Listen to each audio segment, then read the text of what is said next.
This is Fantology. You may have heard of us. Alright, what's up, Sharans and Dreadlords? This is Steven, your host from Fantology, with my Wheel of Time pals, Kaden and Jake. And this is a bit of an end of an era because this is the last book. And we haven't reviewed New Spring yet, and we will once you get around to reading it, Kaden. But, you know, that's a different story, and this is an ending. It's not the ending, of course, but it's an ending. Yeah, I don't know what to do with myself now that I've finished. I've been reading these for 2.5 years now, and don't know what to do with myself. It's understandable. The post-series binge is something that every experienced reader and watcher of TV shows has experienced. And this one especially so because, like you say, it's been so long and you're so invested in everything at this point. The ending did live up to my expectations, though. It was worth all the effort I put into the series. The ending, I think it was great. I have no complaints. Maybe I should be more critical, but I really liked how it all turned out. That's good to hear. Because it's, like you said, been like 2.5 years of your life. Yeah, if the ending... Not necessarily right. dedicated to this, but... I guess there is one, I'm not a super critical person when I read books, but ending of series is something that does really bother me if they get it wrong. And so having a series end out well, this one did, and I'm really appreciative of that. Never watched the Game of Thrones TV show, Kaden.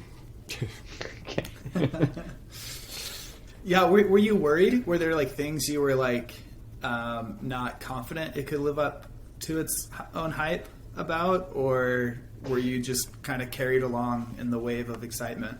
One thing I'm always concerned about in stories like this is you have the big evil bad guy.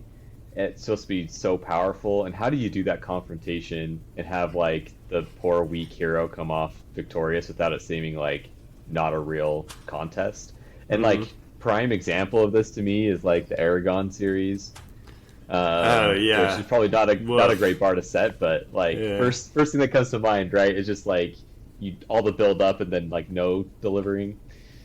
And so I was a little worried that it'd be similar to that, where he goes to fight the Dark One and it's just just kind of a sad confrontation. Just hand wavy. Oh yeah, the hero wins. Yeah. And, what? How did he win? That doesn't make any sense. So that was my biggest concern going into the book, and it wasn't like that. So.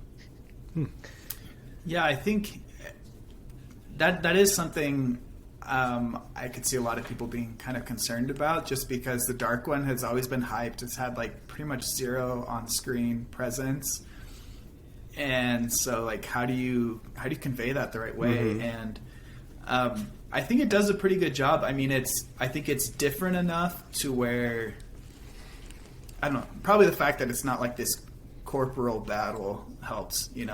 It's more this battle of wills, and I think Sanderson and Robert Jordan did a good job of conveying that and making it an exciting thing, and not just he's struggling with his mind. Not just shooting beams of energy across at each other and watching the beam go back and forth between them and for 3 episodes. Yeah. Although, I mean, that's what it was with their mental wills. That's basically what it was. I mean, should we jump in and talk about this? Yeah. Okay, so let's just jump right into the review of the book then, and this is what we're interested in right now apparently. So, yeah, Kaden, what did you like about it? I just like everyone's arc. Okay, so I think another one of the things I was worried about, and I told you guys this in the last episode, was that everyone was just going to come out unharmed as well. I was worried that the battle scene wouldn't be realistic, I guess. And I thought that Brandon Sanderson, and I've read some other Brandon Sanderson battle scenes before, and I should have had some faith in it. But, I didn't know what was set in stone already or what wasn't. I mean, Brandon has a hard time killing his characters, so... That's true. That is true.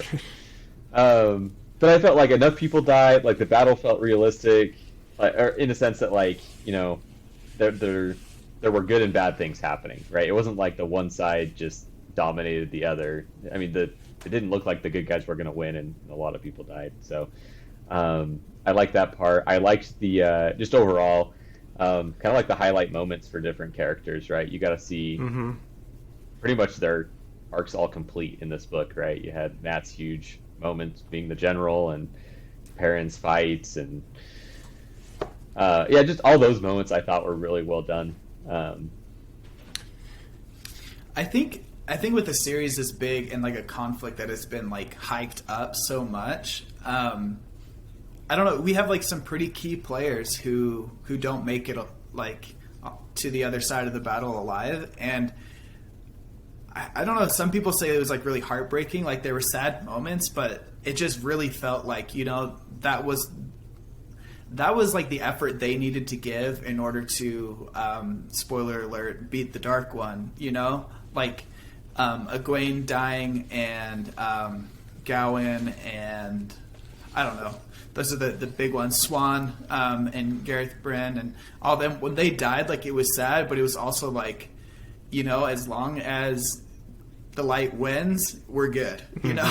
Like that was like when I was first reading it, that was the main thing. I was like, okay, yeah, they can die as long as like this doesn't get screwed up too much. Which was like I don't know. It feels like it's like a good sign of how epic the conflict is. Yeah. So biggest emotional payoff from these moments is it may be hard to separate,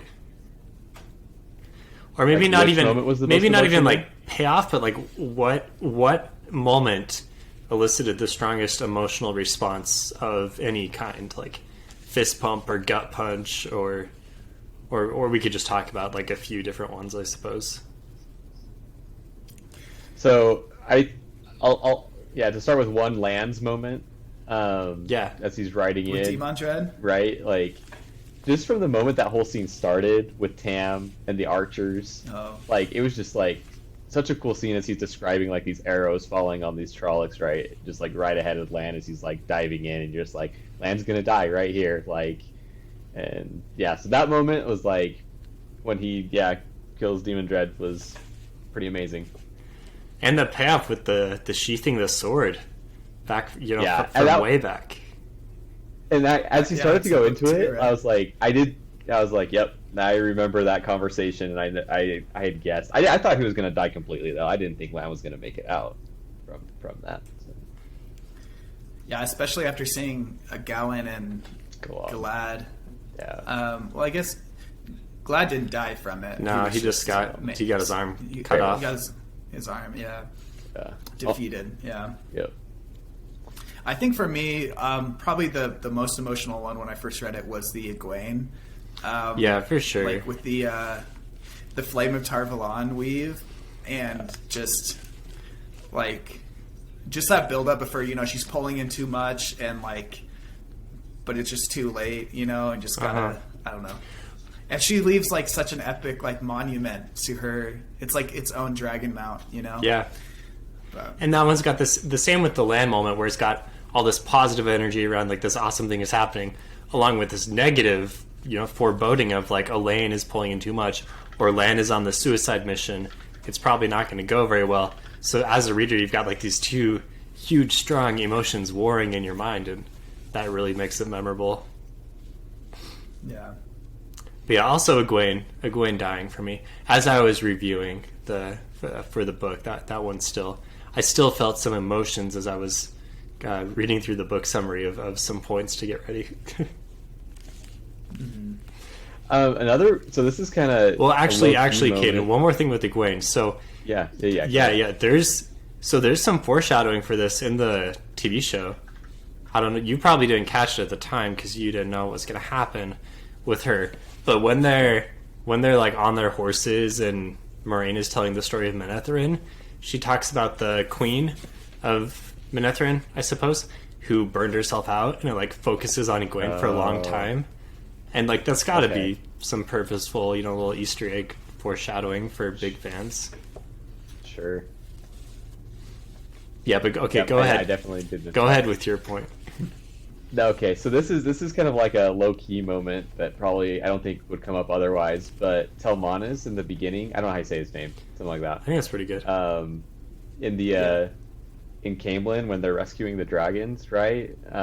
Like, and he almost dies. Like, for some reason, I was really invested in his like outcome and not dying. It felt like he was pretty heroic, and so that was his highlight of the book right at the beginning. And like, I just gotta give him a shout out because I thought it was really cool, and for some reason was really emotionally invested in that. Maybe that was like back at the portion of the book where there weren't 10 different characters' fates that were held in balance at the same time. It's like, oh, you can focus all of your emotional energy on this one guy. That's true. I do think the moment where they finally blow the horn at the last battle, just all that lead up, like I think they built the tension really well with Fail and Olver, just like trying to like escape everything and feeling totally surrounded, and then Olver blowing the horn. I just thought that was awesome too.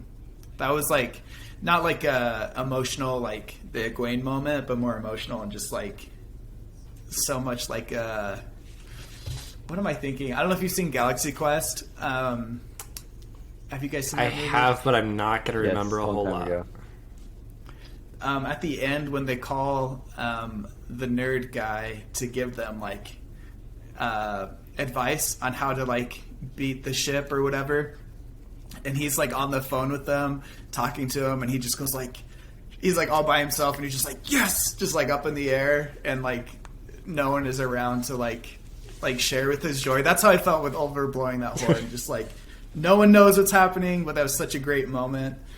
Anyways, to me, like I thought of like Avengers Endgame and the portal scene, like with I was thinking of the music during that time. I don't know if you guys like know the soundtrack very well, but like that music was like playing in my head as like the heroes of the horn are like appearing. So that's what it was for me there. The on your left part.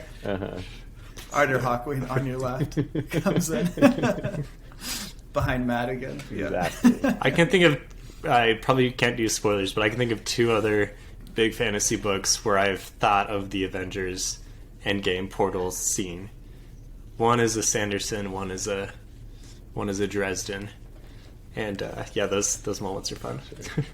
Yeah. Yep. Dang, I'm not sure what the Sanderson one is you're talking about. Oh, maybe I do. Just think of like big battle type times when that might be happening. Yeah. Nice. So with the horn, it was also cool to have Brigitte, who had just died, come back as the hero and get Hamlin back right away and save Elaine. Like that was another nice thing. And then like Hawkwing coming and saluting Matt. That there are a lot of kind of cool things and lots of tie-ins. And I think you mentioned this, Kaden, but it seemed like every character got their moment in to shine, at least, and minor characters maybe only like a page or two, but everyone kind of got at least some wrap up of what they had been doing the previous 13 books. I even think there were like random point of views. I need to go back and double check this from like prologue characters. Like they had like the farmers, and sometimes where they just like, oh, I gotta pack up the farm and go fight the last battle. I think they had like a couple random point of views from those characters, and just like, who is this person and why are they even in this like battle scene for like one page, right? Even like the Hinder Snap village comes in and does something. That was such a Sanderson move too. Yeah. It's like, all right, let's use these basically undead people to fight for us. Well, it felt a little out of place with the rest of the battle. He put them in initially, right? They were in the I don't know. If, yeah, they were in. They were in the book. Towers he wrote them initially. Maybe Robert Jordan had something on him, but like it was kind of his thing. I don't know. Like the origin story seems pretty Sanderson, but definitely the use case there was like 100% in. Yeah. What about like? Do we know if Andrel's storyline was like planned by Robert Jordan beforehand? I think he was a character created by Brandon Sanderson. Okay. I'm like 99% sure on that. Because to me, the Andrel and Pravara storyline, and with the seals in this book also like being stolen and had to be recaptured, that whole part felt like yeah, it felt more of like to explain kind of what was going on with Rand in the last battle, almost like a little bit to give some like context there than anything else for me. But Yeah. I mean, I would guess Sanderson realized he needs to do a Black Tower conflict and resolve this plot line, and he's like, I need a point of view character to do it through. And maybe he could have done this through Logain, but introducing Andril, I think, was a great choice. Yeah, because then it freed up Logain to be elsewhere, instead of at the Black Tower through the whole conflict. I was expecting Logain to have a bigger part, I think, in the last battle because of like the Min's foreshadowings. Like I feel like those were really played up. Like some of the foreshadowings like weren't played up and then became like really big moments in the story. And then like some of the foreshadowings were way overplayed and ended up being like really minor points in the story. Yeah. I remember feeling the same. I was hoping he had I was thinking he would have a more decisive role at the Pit of Doom or at Shaiol Ghul with Rand. And after reading, I was like, oh, I guess a lot of men's viewings are more to do post the series, in the next age. But is there like extended writings or anything like official? Like, here's what happens to the character, a la like J.K. Rowling's, this is what happens in the Hogwarts world years later. I'm trying to remember. There's like the White Wheel of Time book and the Wheel of Time Companion. I might be confusing the two. There's two like Wheel of Time type encyclopedia. Right. I don't know if there are any that like. I mean, I wouldn't really expect there to be since Robert Jordan died. Yeah. I mean, we just get the viewings. Maybe we can extrapolate some from Avienda's viewings of the future, but obviously that didn't necessarily like happen the way that. Yeah. Well, they kind of left it as a cliffhanger, right? There's an ending scene with the wise ones in Avienda, and they're like, "We still have work to do, right? We still need to prevent the future. It's different, but there's still something we need to do, right?" Yeah. So it's totally a cliffhanger. We'll never know. And I thought it was cool. Like after all the focus of prophecy throughout the series, you see some direct prophecies that are not going to like Avienda's vision as she's going through Ruidian is not going to happen the way that she saw it. So it's cool to think that there's prophecy, but there's also free will and choice to see if a prophecy happens or not, which was the big thing in Rand's conflict with the Dark One as well. So that was kind of a nice theme here throughout the ending of the series. I think kind of tying into that, and I think by the time this book came out, series like Game of Thrones were in full swing, and so this kind of mindset was already there. But I think the Wheel of Time really helped blaze this trail where the ending is happy, but it's not like this final complete happy ending. Like speaking of Avienda's journey in Ruidian, she her making the the Aiel be like the enforcers of the dragons piece. Yeah. She was like, we need a purpose, but it's not like that was like guaranteed to stop whatever's going to happen in the future. She saw, so there's still this like uncertainty of how are things going to play out with the Shan-Chan and the Aiel and everybody in the future. Will the dragons piece hold? Like it's a happy ending, but it's not the happy ending, as you would say in the Wheel of Time.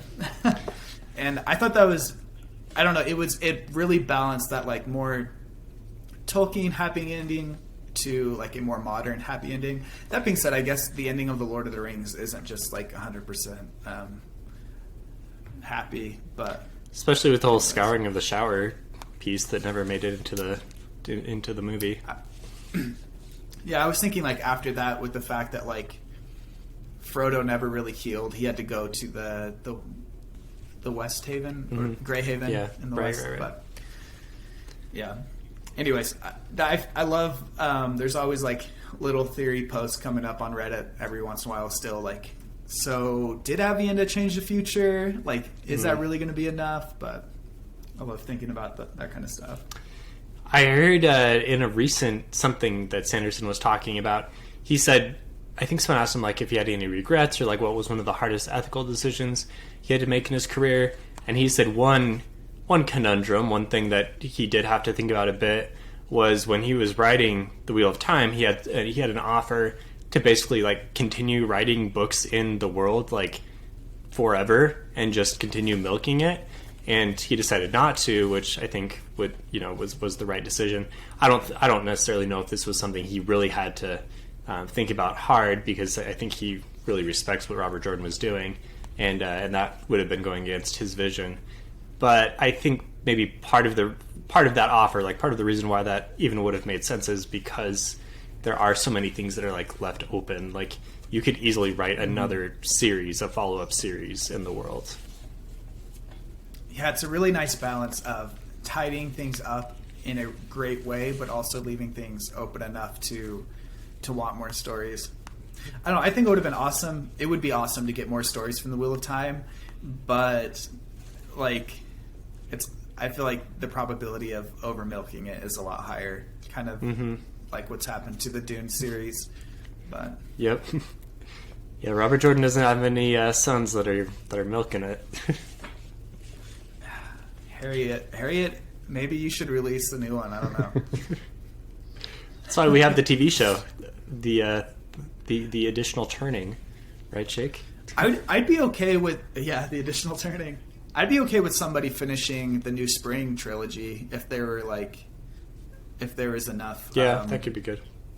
Plans for that set in stone, or an Age of Legends exploration would be awesome, which I guess is going to be a movie. Really? Supposedly. Yeah. You didn't remember that one coming out before Wheel of Time Season 1 came out? Maybe. Somebody announced production of an Age of Legends movie, and it's not in conjunction with Amazon. It's through Sony, I think, still. Whoever has the band of... What is it? The Band of the Red Hand? Whatever the company is that owns the rights to the Wheel of Time TV show. The ones that did... Not the ones that did Winter's Dragon. Same people. They still own the rights to the Wheel of Time TV show.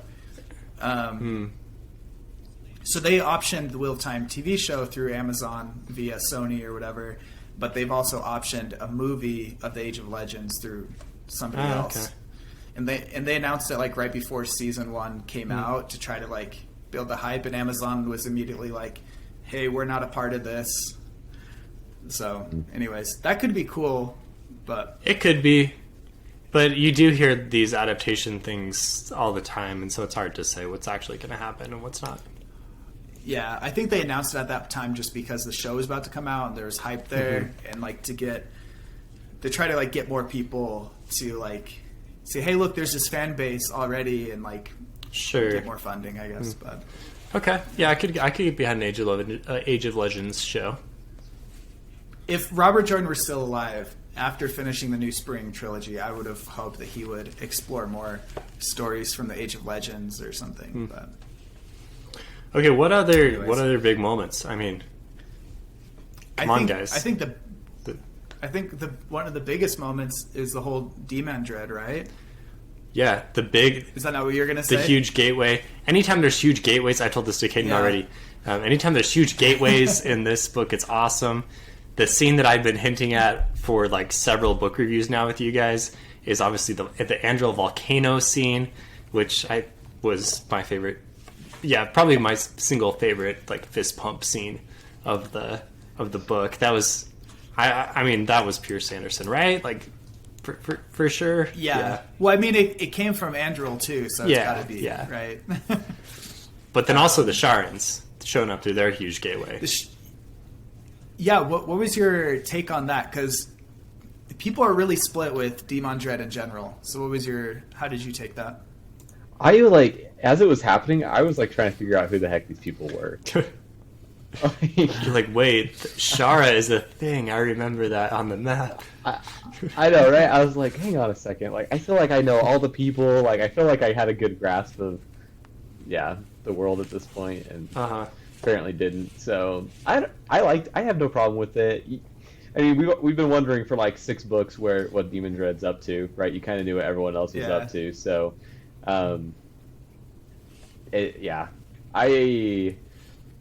yeah, I like it. I think it was interesting his like how twisted he had become. Him and like Moradin felt like they had like completely lost it in this book, where in like previous books they were a little bit more reasonable. It felt like still evil, but like at least logical. And it felt like in this book they're just like, we're just gonna kill everyone. And that's it. Yeah, I guess a lot of people had issue with it because they're like, you haven't seen any of it, and then all of a sudden he's here with this huge army, and it's like, how are you supposed to like track that? I think there are good hints from it, but it's not super blatant, and it is called kind of like this. What's the opposite of like a Deus Ex Machina? Like instead of this like plot necessary thing happening for the good guys, it's the Diablo Ex Machina. The Diablo Ex Machina. But I thought it was really cool, and honestly, I don't know if this is in this book or if it was from that deleted scene. But basically, like, it helps create the parallel between Demon Dread and Rand more. Like, he always saw Rand as this like rival, and he basically like fulfilled this prophecy to be the Sharon's like chosen one. That I guess some people theorize that Rand could have done as well. Like Rand could have met those same prophecies, but instead Demon Dread did. And so, I don't know, it just like emphasizes this rivalry. So I thought the Sharans was a really cool thing. I was a little disappointed with the fact that he just sits there and goes, "Fight me," and just like waits, you know? Like, I wish he was more actively trying to find Rand instead of like. Well, he thought Matt was Lucerian. Yeah. Yeah. Because of the general. Yeah, but he's like, this dude's better than Lucerian. Yeah. I think that's the River of Souls story. Yeah, Is that the one? Yeah, it's in the Unfettered One of those collection. anthologies. Yeah. Yeah, I was just looking at it today. That anthology costs it's only in hardcover, in physical form, and it's $95. But the It's probably out of print. ebook is on sale for $3 today. So get the hardcover. As of recording, probably get the ebook, but yeah. Yeah, Bayo the Wild. Yeah, I was maybe a little disappointed that he didn't take more, I guess, demonstrative action. But I mean, the Sharans coming in, that kind of gave me vibes of like the wild men from the south in Lord of the Rings. They come in with their elephants and everything, and all of a sudden, like, the good guys are winning, and then all of a sudden, like, oh crap, here we come with the crazy guys that we've never seen before. And then you need the Ghost Army to wipe them out. Right. I liked how many times we tried to kill Demon Dread in this book before he actually died going through Galata and Gawain, right? And was there anyone else? I think it was just those two. Those two in Lan, yeah. Lan. Anyway, I like, both times when each of the brothers go, you're just like, man, there's no way, but it like is really intense, and he still comes out on top, which is great. I thought it was well done. Any negative emotions around Gawain dying? No, I have some. Go ahead, Kaden. They all served him right. Like, he like put on the rings. Like, I'm like, dude, you're an idiot. Like, once again, you're like, even if Egwene lives through this battle, like, you're gonna die now, right? And so at that point, I'm like, whatever happens to you, like, I don't even care anymore, because, like, anyway. So I don't really have that many negative, like. I was more concerned about Galad, which I was like really surprised about. Like, I was like, no, I don't want Galad to die. He's got to go be with Fairling. Come on. My negative emotions surrounding this revolve around how much hate he gets for it. They're in like the last battle. Demon Dread is this huge threat. He is the main threat on the battlefield. Like, the forces of the light are dying. Gawain's plan was not a stupid plan. It was a suicide mission for sure, which he knew. He wasn't like thinking, I'll just be this hero. He was like, we're in a rock and a hard place. Someone needs to do this. I'm more qualified than most. I'm going to go make this attempt. people call him such an idiot and like throw him under the bus for this, but this was the right move for Gawain to make, in my opinion. I think him doing this did more for the last battle than if he had just stayed by Egwene's side. And he had already put on one of the rings to save Egwene the first time, so I think he was like already kind of consigned himself to death, right? Yeah. Like this was the right move for him. It distracted Demandred. It weakened him, you know. And like maybe it had a chance of success. It was, yeah. I mean, who's to say if he didn't do that and like exhaust Demandred to the extent that he did and weaken him, that Gilad wouldn't have died or Lan wouldn't have been able to actually defeat him. Give my boy Gawain some credit. Who's to say? We already went over our last episode that I recorded, at least, was us talking about our what was it? Our romantic Farce knows Mary and our Valentine's Day episode. Right. We talked about Gawain, and he got bail-fired by pretty much everyone. But give him the credit where credit is due in this situation. This was a role uniquely suited for him. I mean, I don't know. That's my rant on my little soapbox. Put some respect on his name. Rest in peace, Gawain. Yeah. All right. Yeah. Good for him. What about Perrin? What about Perrin in this book? I don't know. I feel like Perrin still like was leveling up throughout the book, where I feel like everyone had already reached like their peak before this book, and Perrin's still like, oh yeah, I need to figure out how to like get to Teleron like by myself, right? And I don't know what else did he do. I mean, the majority of was his conflict with Slayer, and it seemed like, like you say, it seemed like everyone else had kind of like beaten this level of boss in their arcs, but Perrin is still going after this, which he does, finally. I agree. I think that was maybe stretched out a little too far. It was also kind of disappointing that during the whole last battle chapter, he's sidelined healing from the crossbow bolts that he gets shot with. While everyone else is doing the cool stuff, he's just like sleeping. His like, he goes from that to like having the way cool moment with Lanfear, right? In the actual cave. Like that's his big moment, it felt like to me, in the book. Where he throws off the compulsion. Yeah, I think you guys are right with the critique over Slayer. Like that shouldn't have. They either needed to play up Slayer to be like worse than he actually was, or that should have been a little more simplified. I was kind of disappointed that I felt like a lot of his like fighting during the last battle, like you're saying, it's like more like like his effects are more felt like indirectly as opposed to like a direct part of the battle. And then I also was kind of disappointed that a lot of what he was able to do was just because Lanfear was helping him to an extent. I mean, it is cool to see him defeat Lanfear at the end, but it was kind of like, I don't know. I wish he could have held his own a little bit. That being said, I thought it was awesome. I did like Gaul going with him. I think that's how you say his name. Yeah. And I liked how Gaul kind of got his own arc here a little bit too. Got to like, he kind of learned like the world of dreams, right? And was bouncing around and defending Rand, which I liked his arc there too. I don't know why I like these like small characters, like minor characters, like that's great. Moments, but...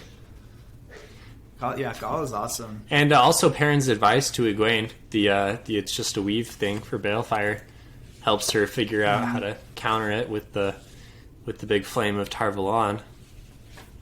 Yeah. There's a couple conversations I wish we could have seen. Not that even happened, but I would have loved to have seen like Perrin and Egwene sit down and just like talk through their lives over the past like 6 books. Like that would have been one that would have been interesting. And then another one that would have been cool to see that did happen was like Hawkwing talking to Tuon. And whatever happened with Shan-Chan. I don't know. I think there's several of them that like are alluded to or could have happened but didn't. That would have just been really interesting. I mean, we never even get the 3 Two Rivers boys together. Right. Yeah. I wonder, like, there's the hope that Hawkwing talking to Tuon would, like, somehow change the intent of the Shan-Chan in the future, like, their purpose and their belief system.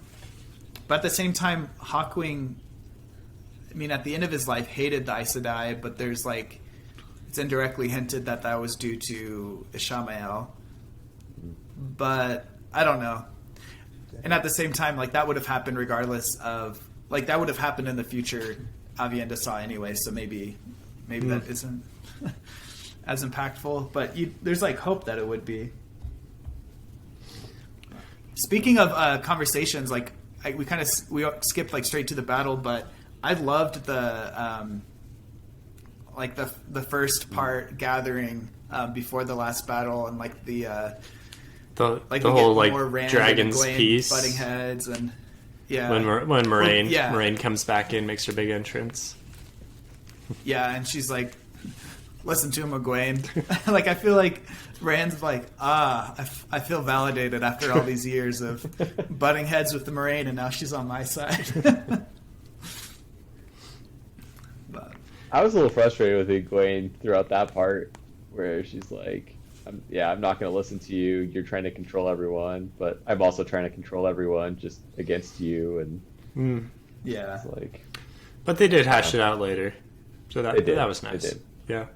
Yeah. My roommate's reading this series right now. He just finished the second book, or my old roommate, and he's convinced that the Rand Elaine romance is or Rand Egwene romance is going to continue.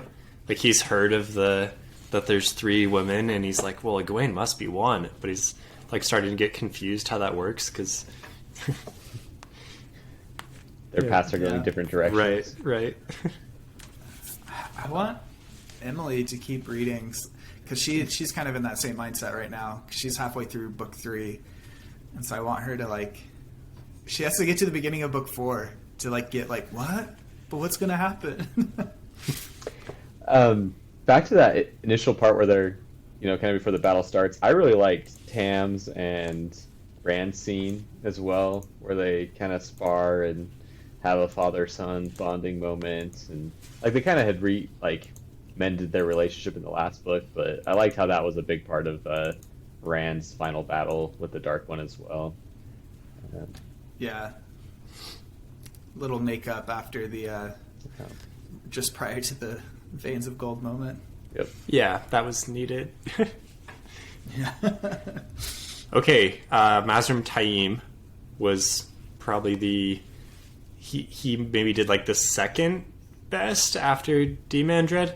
I mean, we'll get to our top 3 and bottom 3, but, Email was, I'm actually not sure how to pronounce that, but, he was on the field for a while after becoming the Forsaken, being raised to the Forsaken, and he became, like, he really leveled up as a villain and became someone that I really hated, and, he was, like, the fact that he was why Egwene died, like, makes you hate him even more, but, like, at least we did defeat him finally. Did he get did he get the punishment that he deserved after being so evil and causing so much trouble? No, he didn't get the punishment he deserved. He should have been fed to his dogs. I mean, did any of them get the punishment they deserved? No. But I mean, I totally agree with you. His arc is great, right? And I was honestly sad that, like, I wasn't expecting him to match Egwene. Like, in my mind, I had put Egwene power wise, like, way above him, and so it was kind of I wasn't expecting to have them be the ones facing off. I guess I thought it would be like a Logain and Taim. That's actually what I thought Logain was going to do. Was fight against Taim. That could have been good. I mean, that clash had been going on for several books, so that could have been good.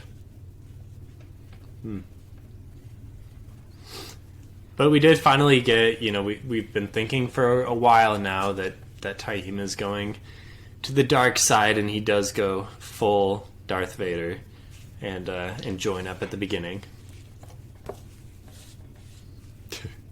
Yeah, I think it was cool to see somebody turn into a Forsaken because you didn't really get to see any of that. Like, you hear this person turned for this reason, this person turned for this reason, and most of them were kind of lame. And I think Taim's reason was kind of lame but true. Just like, basically, he just wanted power. Right? I mean, it's the reason most of them had. Yeah, well, probably 90% of the men Forsaken were. And I got mad at Luce Theron because he's a jerk. Yeah. Or I'm cooler than him, but everyone thinks he's cooler than me. Like, whereas Taim didn't really have as much of a personal connection to Rand as to why he turned. At least from my interpretation, it was just he wanted power. So, I mean, he did diss Rand every single time, every opportunity that he could. But was that because he had like a personal vendetta against him, or is it just because he thought he was like better than Rand? You know? Sure. Yeah. Like, he wasn't on the battlefield like, I should have been the Dragon Reborn. Like, fight me, Luce Theron. You know, right? All right, let's do our top 3 and bottom 3, and then we can any other plot arcs that we need to talk through. We can expound upon at that time. So, not for the series. If you've listened before, you know that this is just for the book, A Memory of Light. The top 3 and bottom 3 performances from the respective characters. And after explaining all this and giving you guys time to think about it, now is the time. So who's ready with let's start with the bottom. Usually we start with the top. I think let's start with the bottoms. Let's switch it up. Okay, I got a bottom 3. All right. I'm gonna start with Mogideon. Sure. I feel like she didn't really do much. Like, and honestly, it's been a while, so I could be remembering wrong. But from my memory, she was kind of waiting for opportunities, and as soon as she saw one and seized it, she was like immediately killed. And so, like, not really effective at all. Like, she tried to take over after Demon Dread died, right? Yeah. What were you gonna say, Kaden? I was gonna say her ending, like, because the Shan Chan come in and put a collar on her, right? And I think is that actually? I don't remember. I'm pretty sure that's in the epilogue. Like, so the drag, like, there was the gateway that opened and shoots her, and she gets knocked out, wakes up, everyone's dead, and is that when she tries? I think she does, and that's when I don't remember. Yeah, I think she does get leashed. And so she gets she gets collared, and I remember thinking, like, hang on, did we already use this ending with like Elida already? Like, gonna get carried off. I mean, that's one that seems like a fitting punishment. It does, definitely for her. Yeah, they should have put that male Adam on Mazrim Taim. That would have been what we needed.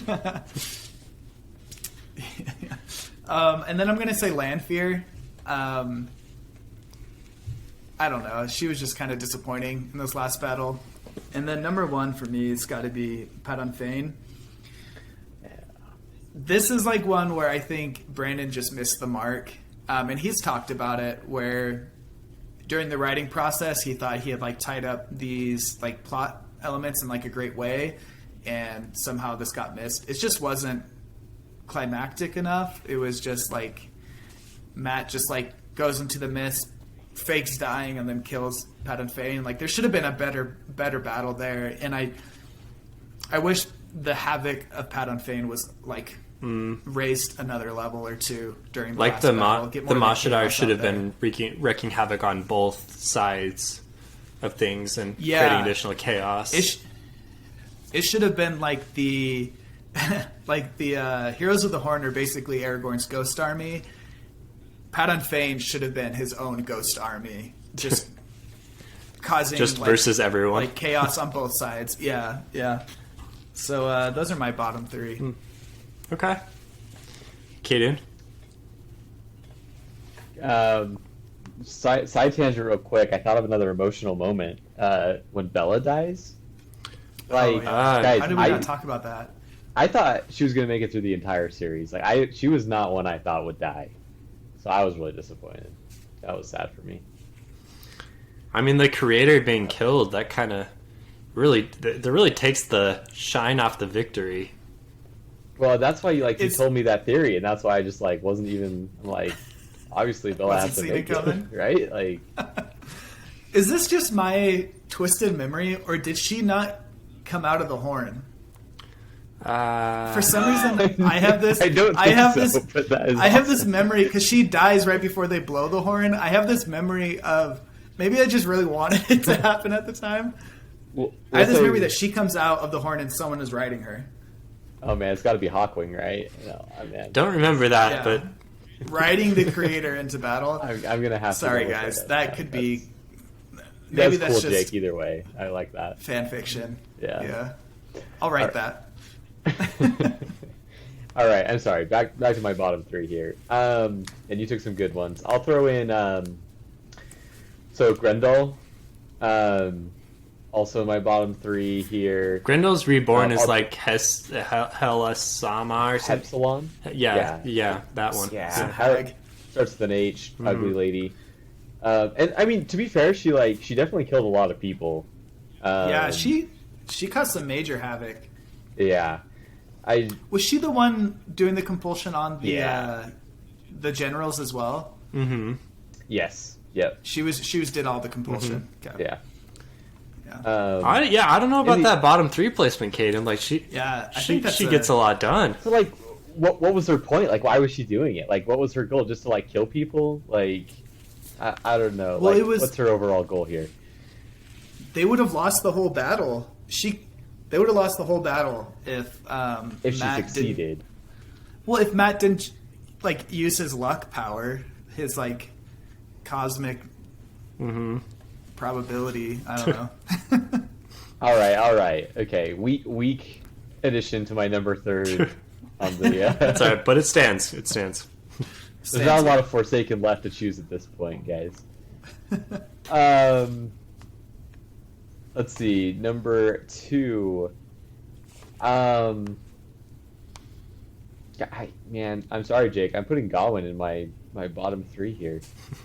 Man, you can do it if you want. You just. He didn't do anything like fancy, and people overlook him for that. For the reasons previously discussed, Gowan is on the bottom. I'm just gonna have to go with Also, I'm having a hard time coming up with new people because my original list included the ones that Jake has already said. Fael usually is on a bottom three. How do you think she did this time? I was going to put her on mine. Average in my mind. Were you? Yeah, I don't going to. I don't but think she can be on a bottom three because of She like- got the horn out and. yeah. I mean, she didn't do bad, but her parts were just like not as compelling. But if you're going to do that, then you have to put like Tom in the bottom three too, since he just kind of sat there for the most part. He did like one thing. I think he took out. He's Yeah. yeah, he took out like a gray man or something, right? He was basically on his honeymoon. He was like, all right, Sitting with by the Moraine, cave, playing some tunes. things are great. All right, and then number one, I'm gonna put Slayer as my number one. Yeah, that's a good one. Yeah, I don't Slayer, think that's a you good can one, yeah. say anything more. Yep. Just disappointing. Right. All right, I'll go. I see. am going to put Fael in mine just because I wasn't super interested in what she was doing for the most part. I'm putting Perrin in there for maybe some of the reasons we discussed already.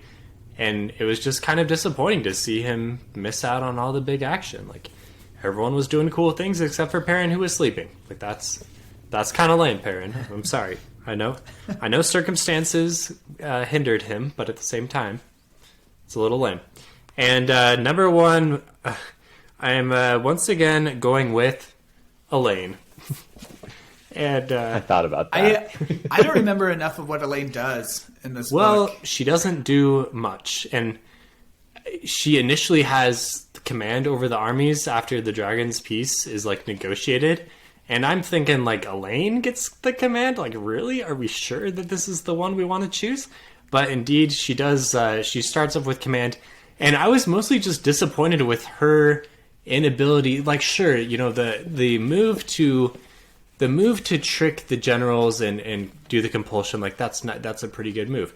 But maybe your commander should try to, like, ferret this out a little bit. Like, we know compulsion is a thing. We should maybe, like, prepare for this risk or come up with some kind of plan to to have some contingencies around the generals. And I know she's not the only one that's tricked, because Lan is for a while. But you know what Lan does after he realizes he's tricked? He goes and kicks Agilmar out and takes command and like makes things happen. So yeah, Elaine. And you know, she's almost killed by Hanlon again. So, come on, woman. And she basically cedes all responsibility of her commandership. Yeah, to Matt. yeah, Right? Matt. Matt comes in and just usurps her authority. All right. I felt bad like trashing Elaine again after we probably trashed her so many times in our bottom 3. So that's we why have put her in. we have just for that one. Like, I felt bad. To satisfy Ben and Josh, I'll say I don't think she belongs in a bottom 3 in this one. But to be fair, I don't. I'd have to do a reread to remember what all she does.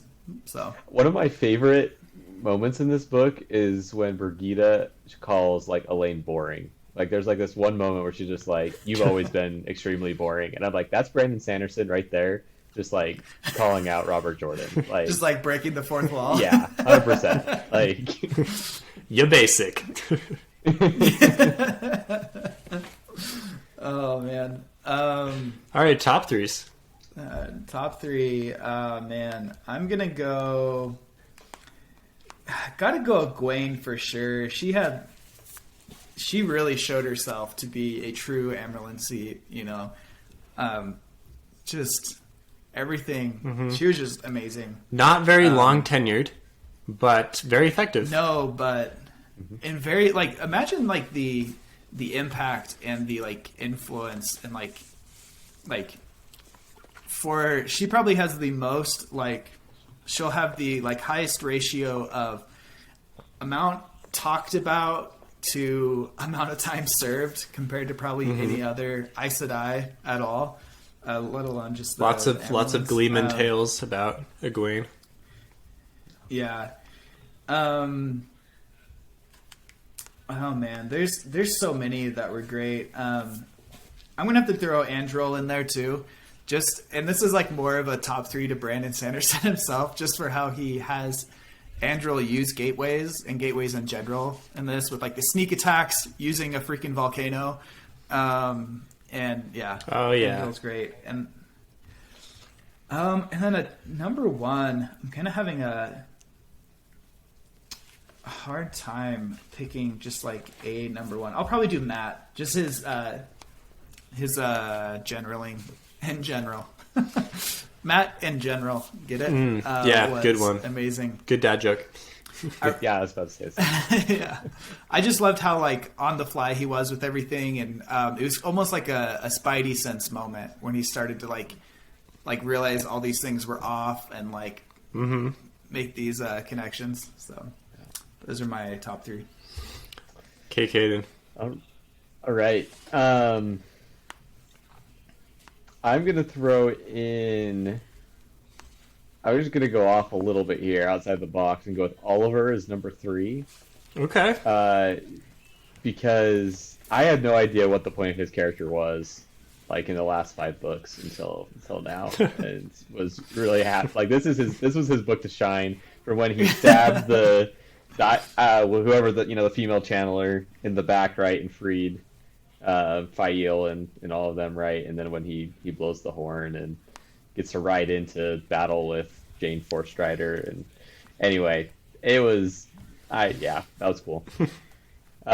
He needs a shout out. Number 2, I'm gonna go with Lan for all the reasons we already talked about, but Lan can't channel and kill the Forsaken, so that's pretty amazing.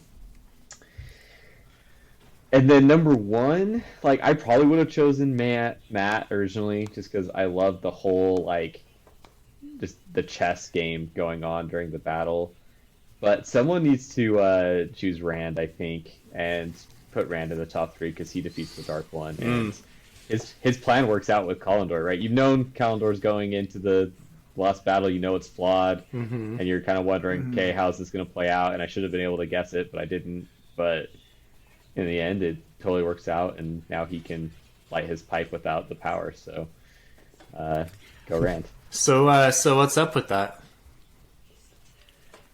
Yeah, I don't know. I was waiting for you guys to tell me, but suddenly is he the creator or no? But he like somehow has figured out how to just like weave the pattern like without side E and side R. He just can will things into existence now. Like he achieved something past Zen Rand. He's now Yeah. I am the pattern Rand. Like Yeah, I don't think I can't remember if even Brandon knows, but it's definitely been said like we're not supposed to know. Like it's always gonna be a mystery. Yeah, But always I feel like interpreted Brandon it. is always, he's been asked this question. I don't think he's ever answered it on purpose. one of the And- sorry, go ahead, Jake.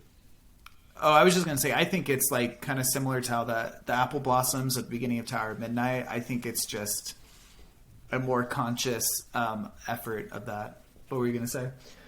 One thing that I thought was interesting about Rand's, like him, like riding off into the sunset, like he has all this knowledge now, right? He remembers everything from like the Age of Legends that he had lived as Louis Theron, and he's just like gonna disappear and go away. And I feel like he has like so much he could share with people, like. Don't you think he's already had enough of a duty heavier than a mountain lifetime? Does it have to be a duty? Can it just be like, I want my own life to be better, so let's invent whatever the cool, all the inventions they had back in that day? I don't know. You're right. He definitely deserves a nice vacation, but I'm just like, man, like... In my head canon, he does do that, because that was one thing he was really big on in Carrion. Right. Or Kyrian, whatever, however it's pronounced. He wanted to build that school. In my head canon, that's what he does. He's like a Johnny Appleseed, but instead of planting apples, he's like planning like ways to like build society back up into something closer to the Age of Legends. But it seems kind Okay, I can see of that. like a lonely life, you know? Would it be lonely though? I really like the ending where like the three ladies recognize that they can feel him still. Like Yeah, and he's like, haha, which one's gonna come after me first? Suckers. Yeah. Like, yeah, I still got all three. that is such that, and I think that ending was written by Robert Jordan. I think that whole Yeah, it last- was. like everything post. Anyways, that is just such a cool way to end it. Like it's kind of like, I just imagine like, oh, they're like eyeing each other and like nothing. It's like in a cinematic way, nothing is being said, but you know what they're thinking, and then just leaves with them leaving, or ends with them leaving. Anyways, I think the theory that I've seen that with the pipe is that since he was using the power outside of the pattern when he was going up against the Dark One, like now he's got the ability to influence the pattern directly. oh yeah. Yeah, because he was basically shaping the pattern in his Right. battle with the Dark One, right? So this reality that remained is It's his reality. basic. It's it's basically like has his stamp of approval on it. So, or his like he helped create it maybe. I That is also Creator Rand. Creator Rand, yeah. yeah, there you go. I also think it's funny, like and I don't know how much Robert Jordan wrote of like the actual conflict with the Dark One, but the whole idea of like choice versus free will, and like if you know anything about Sanderson's religious beliefs, you know that like this is something that is big for him. So I think it's funny that kind of became one of the big one of the big final things.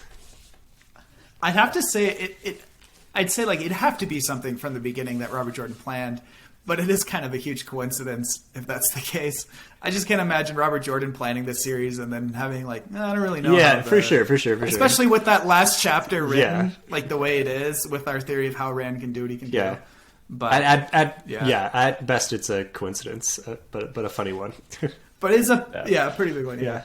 All right, I guess. Before we end, and you got to do your top three, I would like to go over some like big theories leading up to the last battle of how Rand would beat the last battle. So we can do that after your top three. Okay, I'll just go quick then. And I mean, there are a lot, so yeah. I'll say Min does some low key good things. Avienda does some low key good thing. Like everyone's doing stuff. Nynaeve, Obviously, maybe those three girls make my top three. Another like huge heart tugging moment to me was when Avienda had to kill Ruark because of the compulsion. Like that was pretty good.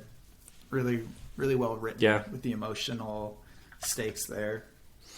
Okay, Jake, tell us your theories. Well, I just think it's fun. Like you didn't really get to experience this, Kaden, but like I would be checking Theoryland all the time for like trying to interpret these prophecies and how they're going to play out into the last battle. I specifically, there's one where it's like the three must be one.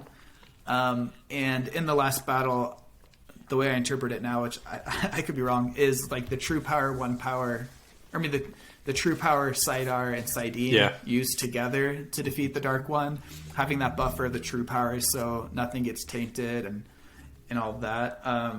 But there were some crazy theories about that. One person I remember was like, well, Avienda, Elaine, and Min are going to merge, become...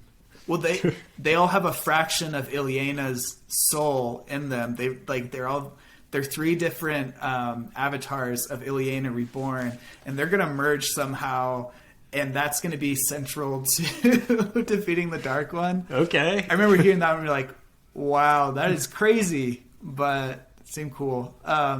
There are other ones with Kalendor I can't remember. Another one that I thought would legitimately have a place in it is somehow the old tree singing from the Ogier. Like the Ogier would teach Thail to sing again, and then the Tinkers would recover that song, and that would, like, them finding the song would be a huge plot point, and maybe they like sing the Dark One's prison completely shut after the battle. Yeah, that never really got resolved, huh? The song. I think I've read some people post about it, and that the intent was that the Tinkers would never find the song because they'd gotten to the point where they knew they're looking for a song, but they had no idea like what that meant, and so like in their culture, it was more important to be looking for a song than to actually find one.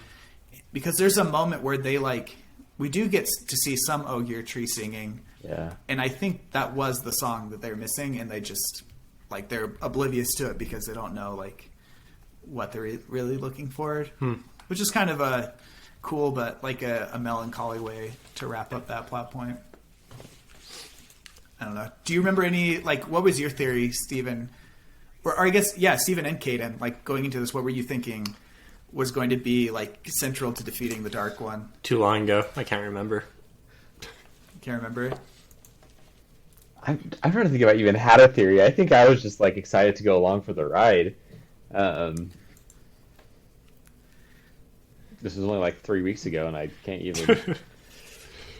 Dang, that's like the pro and con of reading a series when it's already out. Like the pro is obviously you don't have to wait years to get something like Crossroads of Twilight, but the con is you don't get that like in between time, all the theorizing. We'll have to do some theorizing for the next Stormlight book because I know there's already a lot of those out.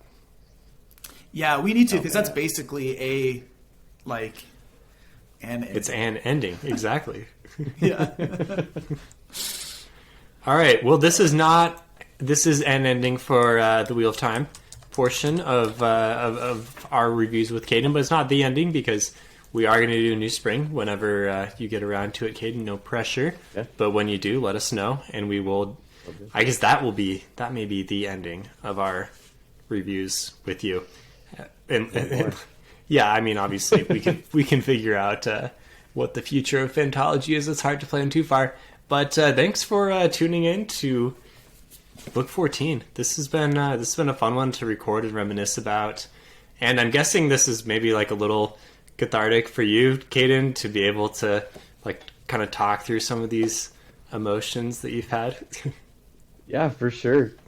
I still am gonna have to mourn for a little bit longer. I feel like that I've been. Yeah, I guess that's why I need to jump into New Spring, get a little bit more of the world. Yeah. All right, guys. That was good. Good ride.